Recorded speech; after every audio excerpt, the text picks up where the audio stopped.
नमस्कार। आज 17 जनवरी 2026 दिन शनिवार है। आज का दिन है माघ मास कृष्ण पक्ष और आज की तिथि है चतुर्दशी। चतुर्दशी तिथि आज रात्रि 12:03 तक रहेगी। इसके बाद अमावस्या तिथि का प्रारंभ होगा। आज का नक्षत्र है मूल, जो सुबह 8:12 तक रहेगा। इसके बाद पूर्वाषाढ़ा नक्षत्र शुरू होगा। आज का योग है व्याघात, जो रात्रि 9:18 तक रहेगा। उसके बाद हर्षण योग बनेगा। आज के करण की बात करें तो विष्टिकरण सुबह 11:15 तक रहेगा और उसके बाद शकुनी करण लगेगा। सूर्य देव आज मकर राशि में स्थित हैं और चंद्रमा आज धनु राशि में भ्रमण कर रहे हैं। सूर्योदय होगा सुबह 7:15 पर और सूर्यास्त होगा शाम 5:48 पर। ब्रह्म मुहूर्त रहेगा सुबह 5:27 से 6:21 तक। अभिजीत मुहूर्त होगा दोपहर 12:10 से 12:52 तक। विजय मुहूर्त दोपहर 2:17 से 2:59 तक। गोधूली मुहूर्त शाम 5:45 से 6:12 तक। आज का राहु काल रहेगा सुबह 9:53 से 11:12 तक। यमगंड काल दोपहर 1:50 से 3:10 तक। गुलिक काल सुबह 7:15 से 8:34 तक।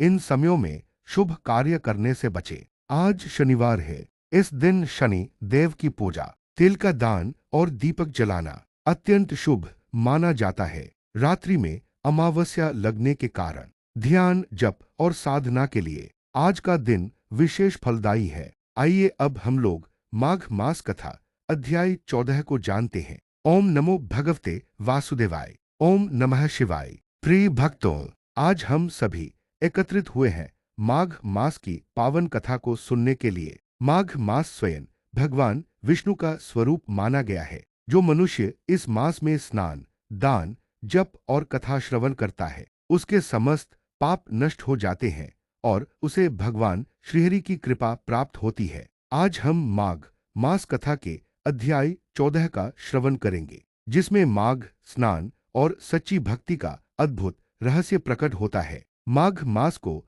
सभी मासों में श्रेष्ठ कहा गया है, जैसा कि शास्त्रों में वर्णन आता है। माघे स्नानन महापुण्यन दानन वै तत्र मोक्षदम, अर्थात माघ मास में किया गया स्नान और दान मनुष्य को मोक्ष की ओर ले जाता है। इस मास में प्रातः ब्रह्म मुहूर्त में स्नान, भगवान विष्णु का स्मरण, गरीबों को दान, कथा और नाम स्मरण, यदि ये चारों हो जाए तो जीवन धन्य हो जाता है। राजा परीक्षित ने श्रद्धापूर्वक पूछा, हे मुनिवर, माघ मास में किए गए कर्मों का क्या फल होता है और क्या केवल साधारण मनुष्य भी इससे मोक्ष पा सकता है? तब श्री सूत जी बोले, हे राजन, अब मैं तुम्हें अध्याय 14 की दिव्य कथा सुनाता हूँ। प्राचीन काल में एक अत्यंत निर्धन ब्राह्मण रहता था। उसके पास न धन था न साधन, पर उसके हृदय में भगवान विष्णु के प्रति अटूट श्रद्धा थी। एक बार माघ मास आया।